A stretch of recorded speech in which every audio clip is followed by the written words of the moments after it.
Wow! Ang lupit mo, ha?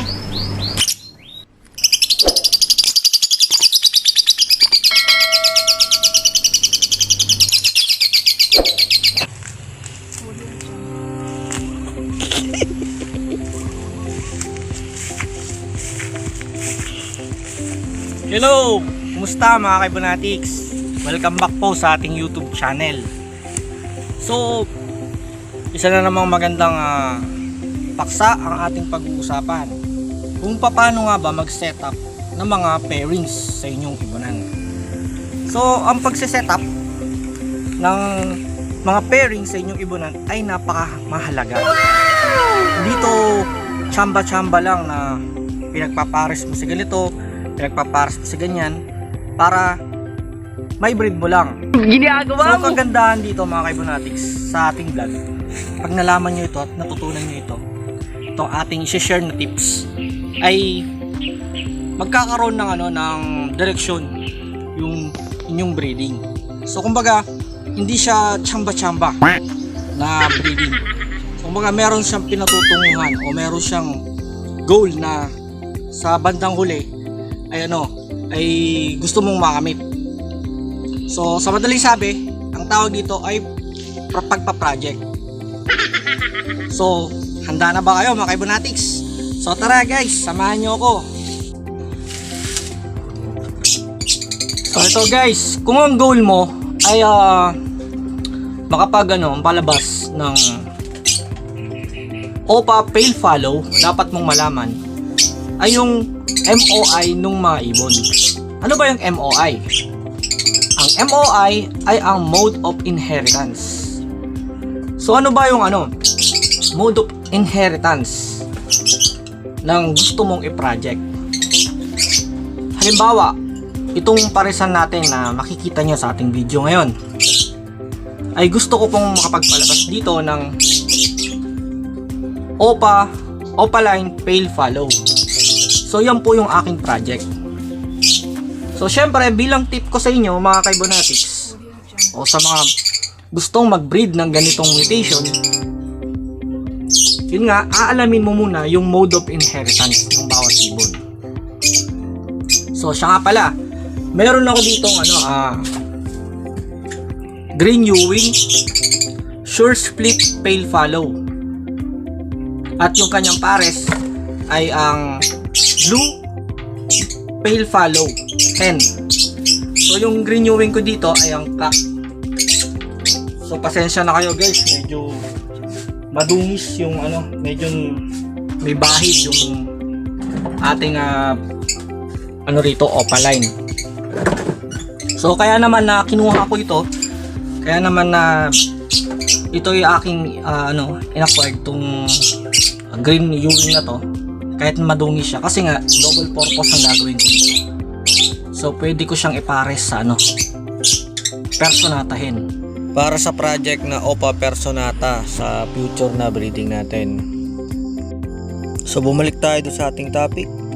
So sa pagpapares nga ng mga African lovebirds ay mahalaga na alamin mo muna ang mode of inheritance ng isang ibon bago ito ipares. So ano bang mode of inheritance? Halimbawa itong nasa video natin, nitong Blue Pale Follow. So ang Pale Follow, mode of inheritance niyan ay recessive. So para makapagpalabas ka ng Pale Follow, so kailangan mo rin parisan siya ng may dugong recessive. Kagaya na nga nitong ipinares ko sa kanya, itong Green Ewing Sure Split Pale Follow. So ang may dugo siyang recessive, may dugo siyang Pale Follow na recessive na mode of inheritance niya. So sa ganitong pamamaraan, sa ganitong pagpapares mga Kaibonatics, ay posible na maglabas po sila ng visual Opaline Pale Follow. Nga lang, ang sex link nun ay hen. So bakit kung sinabi na sex link? Kasi nga, ang cock natin dito ay yung Opaline. So alam naman natin na ang Opaline ay ang siyang nagdadala ng gene na Opaline. So yung Opaline nga pala, yung mode of inheritance ng Opaline ay mga sex link. So ano pa ba yung ano niyan? Ano pa ba ang mga pwedeng ilabas niyan ng ganyang parisan? Bukod sa OPA pale follow. So pagka naglabas siya ng pale follow, sex link nun ay cock. So pag hindi siya visual opaline, halimbawa pale follow ang inilabas niya, kasi sure split itong itong cock natin dito, sure split pale follow. Ibig sabihin ng sure split, yung magulang niya ay yung tatay niya ay split na sa sa pale follow. Then yung mother niya, yung kanyang nanay ay visual pale follow. So sa madaling sabi, 75% na po yung blood ng pale follow na nananalaytay sa kanya. Ngayon ipinares pa natin siya ulit dito sa visual pale follow na blue pale follow na hen. So ang nito, ang tendency nito mga kaibonatics ay yung maglabas siya ng visual na pale follow ay malaki yung tsansa. Sa opaline naman, kung naglabas siya ng visual na na opaline, automatic yun, ang magiging sex link nun ay hen. So di ba mga kaibonatics, napakagandang i-project. So siya nga pala, magkakaano nga ba ang ganitong parisan? Siyempre, magbibigay na rin tayo ng tip kung magkakaano nga ba ang ganitong parisan. So bawat isang ibon. So ang mga presyo mga kaibonatics ay iba-iba. Depende po 'yan sa bawat breeder. So iba-iba po kasi yung mga presyohan. So wala po tayong standard na presyo. So bali dun po sa kakilala natin na nag-offer po sa atin, dahil nung nag-post po tayo na nangangailangan tayo ng ganitong ibon para sa project na OPA pale follow, ay marami pong mga nagsi message po sa atin. So bali ang siyempre yung pinaka mura yung ating in-accommodate at pinagbilhan. So syempre bilang di ba, kailangan din natin makahingi ng mga discount o yung mga tinatawag natin kung saan tayo makakamura. Yun ang ating bibilhin. So yun na nga, nakuha lang natin siya ng mura. So naibigay lang sa akin itong cup ng ng 8,000. Kasi nga opaline na siya na cock, tapos sure split pale follow pa siya. Ito namang hen ay naibigay sa atin ng 7,000 pesos. So suma total halos 15,000 pesos. O 15,000 pesos itong parisang ganito. Sulit naman to mga kaibonatics kung napaanak na natin, dahil wala namang tapon sa mga magiging anak nito. Biruin mo, pag non-visual siyang lumabas, pale follow siya. Ibig sabihin, non-visual na opaline siya, pale follow yung ilalabas niya. So kung hindi naman naglabas ng visual pale follow o visual opaline, ang ilalabas niyan ay ang matatawag natin o yung magiging ID ay, for example, green ang inilabas, dahil dominant ang green dito for example nga, green ang inilabas. So magiging ID nun ay green Fisher split OPA split pale follow. So hindi pa rin tapon yun mga kaibonatics. So medyo may kamahalan pa rin yung ganung ibon. Siyempre bot mutation, opaline and pale follow ay split na siya.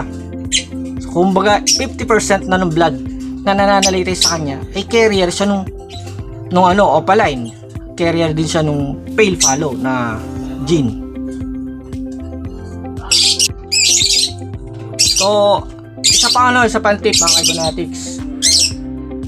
So ang bali ang ilalabas dito itong mga anak nito. So kung color ang pag-uusapan naman, ay dominant po dito yung green. So kung hindi po split sa blue itong green natin, itong green opaline, green Ewing opaline, sure split pale follow, kung di siya split sa blue, puro green po halos ang ilalabas ng mga anak nito. Kung color ang pag-uusapan. Pero kung ano naman, split siya sa blue, ay maglalabas po yan ng ng ibang kulay. Like for example, yung sa mga blue series. Pwede siya maglabas ng blue opa, ng mga violet opa. At kung split naman sa par blue, yung green dito, siya nga pala mga Ibonatics, linawin lang po natin, no? Yung par blue ay nag-i-split lamang po sa mga green series. So hindi po siya nag-i-split sa mga blue series. So kapag yung blue series ay halimbawa, non-visual siya na par blue, siya yung tinatawag nilang throwback par blue. Yung throwback par blue, yun yung parehong magulang niya ay par blue, pero siya, yung anak na inilabas nila ay non-visual par blue. So ang tawag sa kanya throwback par blue. So siya na yung magiging carrier ng par blue gene o ng par blue mutation. So sa mga nalilito guys, huwag kayong malito mga Ibonatics. Yun na nga, ang nag-i-split lang po ang par blue dito sa green series. So kung halimbawa itong green natin dito ay split sa par blue, ay maaari din silang maglabas ng mga par blue pale follow o par blue opaline pale follow. So napakarami ng karga nung ilalabas nila if ever. So meron na siyang dugong Ewing, may dugo ng pale follow, may dugo ng opaline, at may dugo pang par blue. So diba napakagandang linyada o mutation na pwede mong ilabas sa isang ibon. So another set mga Ibonatics, itong opaline. So back to back opaline yung parisa natin dito. So yun na nga, kung magbabase tayo sa opaline chart, kung gusto mo makapagpalabas ng opaline cock, ang ipapares mo ay back to back opaline. So hindi pwede yung halimbawa yung hen nung medyo wala pa tayong ganong alam sa opaline breeding chart, ay yung unang-una kong opaline na na-acquired o nabili sa mga kasama nating nag-iibon, yung green opaline na hen. So dahil nga wala tayong idea, siyempre bago pa lang tayo nagbi-breed ng ganung kasi napakamahal nung araw yung mga opalines. So yun na nga, parang umaasa ako na makapagpalabas ng visual yung aking parisan, kasi ang parisan ko noon ay green opaline hen at green Ewing na possible split opaline lang. So umaasa ako na mag-visual. Ngayon pala, kung nagbase tayo din sa opaline chart, ay wala pala siyang visual na ilalabas, kasi nga yung aking opaline doon ay hen. So yun na. Bali ang ilalabas lang noon ay split o mga split na green fisher split opaline. So ganun lang mga ilalabas niya po, split. So ganun din pagka yung mo naman, isa sa mga pairing mo naman ay cock, yung opaline mo yung cock, tapos yung ipinares mo sa kanya ay normal lang. So yung mga visual na opaline na ilalabas niya ay ang sex link nun ay puro mga hen. So kung non-visual naman ang ilabas niya, automatic po ang tawag doon ay split opaline, kahit anong kulay pa yan. So ito na nga, itong parisan natin ito, dahil gusto nating makapagpalabas ng opaline na cock at opaline na hen. So ang pinagpares natin, itong back to back opaline. So both ng parisang ito ay opaline. Ito parehas silang FF. Itong hen ko dito ay violet, SF violet, par blue, SF violet opaline. So yung pares niya naman na yung turquoise blue Ewing, par blue opaline, yung cock natin dito. So lahat ng magiging anak niyan puro mga opaline mga Ibonatics. So kung meron kayong gusto nyong, yun na nga, mag-setup ng makapagpalabas ng stock na opaline, so ganyan dapat ang parisan ninyo, back to back opaline. So magkano ba ang ganitong parisan? So kung marami na kasing mga nagbi-breed ng mga opaline ngayon, so medyo mura na yung mga ganitong parisan. So maaaring makabili ka na ng ganitong pares sa halagang 7,000, 6,000, mga ganon. So mas mura dito sa province compare sa Manila o sa NCR. So medyo may kamahalan pa sa NCR. Pero pag dito ka namili sa province, for example dito sa amin sa Pampanga, dito sa Porac, medyo mura lang itong mga ganitong parisan. So makakabili ka na ngayon nga kung meron kang 6,000 dyan o 5,000. May mga ganyang mga breeder na nag-out o naglalabas. Pero yung mga edad na mga 4 months to 4 to 5 months, mga ganun ang edad ng mga binebenta dito. Tsaka kung medyo murang ganun, usually mga medyo may bahid yung mga makukuha ninyo. Siyempre kung quality ang hinahanap ninyo, yun na nga. Kung quality ang mga walang bahid, so malilinis ang mga ulo. So ang mga parisang ganon ay medyo yun nga may mga halaga. So pumapatak na mga halimbawa mga 8,000 to 7,000 to 8,000, mga ganon. So ito naman mga Kaibonatics, yung ating sumunod na parisan, set ng parisan. So ano bang natin dito? Ano bang project natin dito sa ganitong parisan? So meron tayo ditong Lutino hen at green opaline na cock. So ano ba ang tanong ay makakapagpalabas ka na ba agad ng project na Lutino opaline sa ganitong parisan pa lang? So sa ganitong pairing pa lang. So ang sagot po ay hindi. So sa ganitong pairing, although ito yung unang pairing para makapagpalabas ka ng split ino na mga na green na mga green series na split ino. Ayun na yung split ino na yun yung gagamitin mo para ipares ulit sa split ino na opaline para makapagpalabas ka na nung project mo na Lutino opaline. So bali sa parisang ito mga Kaibonatics, split ino, split opa yung ating makukuha. Kung cock, kung sex link niya ay cock. At kung visual naman, mag-visual na green opaline na sex link hen ang ilabas niya. So bali split ino na rin yun. So yung split ino hen na green opaline ipapares mo sa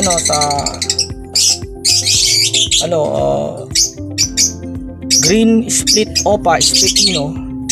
So possible na maglabas siya ng Lutino hen, Lutino opaline hen. So ganun po mga Kaibonatics ang setup ng pagpa-project ng Lutino opaline. So magkano ba ang halaga ng mga ganitong mga ibon mga Kaibonatics o ganitong pairing? So bali ako nakuha ko lang po yan sa swap. So bali meron akong dalawang opaline, sinwap ko po dito sa sa ibon na ito. Kasi gusto ko rin pong makapag-project ng Lutino opaline kahit sex link hen pa yan. Gusto ko lang maranasan. So bilang breeder kasi napaka ganda o sa pakiramdam na nakapagpalabas ka nung isang mutation na hindi mo siya directly binili. For example, paano ko ba sinabing directly binili? Yun nga, yung Lutino opaline. So gusto ko magkaganon, kung may pera ako, di bumili na lang ako. So hindi ganun eh. So may trail, kumbaga may trail. Kung bibili ka ng mga parents na maglalabas ng mga split ino, then yung mga split ino na yon na pagpaparisin mo ay maglalabas ng visual Lutino opaline. So nandun po yung trail. Although matagal mga Kaibonatics ang gugugulin mong panahon, pero napakasulit yung pag-aantay mo kung nakapagpalabas ka na nga nung dream dream bird mo o project mo na, for example, ito nga yung Lutino Opaline. So dapat dito sa Fibonatics yung green mo ay pure green, hindi siya split sa blue. Para matik makapag ano siya, labas siya ng split ino na mga ano green fisher, green split ino, split opa, para matik green yung ilalabas niya rin. Kasi itong ano Lutino na to ay ano siya, nasa green series din siya, although yellow ang kulay niya, pero ang series niya ay nasa green. So sa mga ganyan mga Fibonacci, merong mga breeder na nagbebenta ng green, purong green opaline na magi-start sa halagang ano 6,000 pesos and up. So depende pa rin sa mga breeder kung magkano niya i-out sa inyo o ibebenta sa inyo. So yung Lutino, pinakamurang nakikita ko sa ano, sa mga Facebook group, bird group, ay nasa 2,500. So mangilan-ngilan meron ako nakikita mga 2,000 pesos yung mga hen, mga ganon. So yan mga Fibonacci, meron kayong mga idea kung magkakano nga ba itong mga ganito, para kung sakaling mag setup kayo ng ganitong parisan ay may idea kayo kung magkakano itong mga ganitong ibon. So ito another pairing natin, setup natin na itong ating pinakamurang setup na Par Blue, Turquoise Par Blue, Sure Split Pale Fallow. So pinaris natin siya sa Green Fisher, Possible Split Pale Fallow. So hopefully yun nga, makapagpalabas sila ng visual pale fallow. It's either na Par Blue or mga green series na pale fallow. So ang mga ganito ay nagkakahalaga ng for example itong cock. So baka kabili ka ng ano rito ng 3,000 to 3,500, mga ganon. So yung mga possible mga Fibonacci. Thanks for watching. Hope you enjoyed this video. Breed lang